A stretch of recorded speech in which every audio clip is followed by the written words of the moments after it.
Ja nämä molemmat tarinat näemme uusintana tänään iltapäivällä.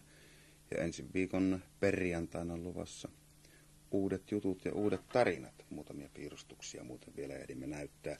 Pia Häkkinen on 4-vuotias, asustelee Haaningessa ja hän lähettää kaikille terveisiä, kaikille meille noppalaisille ja kiittää näistä hyvistä noppaohjelmista.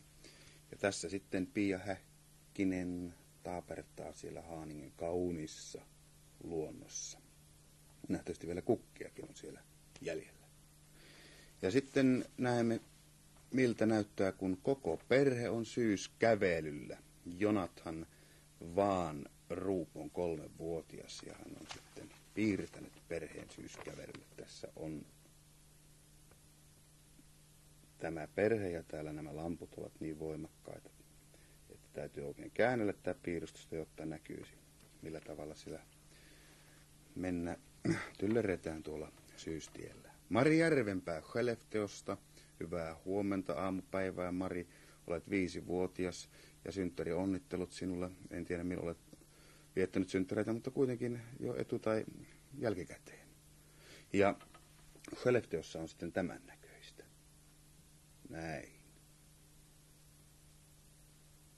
Voinkin pyytää teiltä pienen seikan, että voitte käyttää oikein paljonkin värejä, kun te lähetätte meille piirustuksia. Ei se ole välttämätöntä, mutta mitä enemmän värejä, sitä paremmin aina näkyy, kun nämä lamput ovat niin voimakkaat täällä studiossa. Ja sitten tietysti voisi jälleen tehdä samalla tavalla kuin aikaisemminkin, että kirjoittaa tuohon piirustukseen, milloin te haluat, että minä esittelen piirustuksen, näytän sen piirustuksen joko aamu tai iltapäivällä.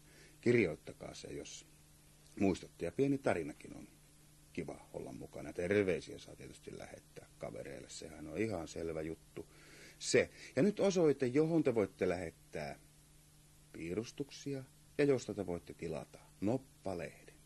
Ja osoite on vanha, tuttu Utbildningsradion noppa 11580 Stockholm. Siis Utbildningsradion noppa 11580 Stockholm. Tuossa osoitteessa. Odottelemme teidän tuotteitanne ja teidän tilauksianne. Ja mitä nyt pitäisi tehdä?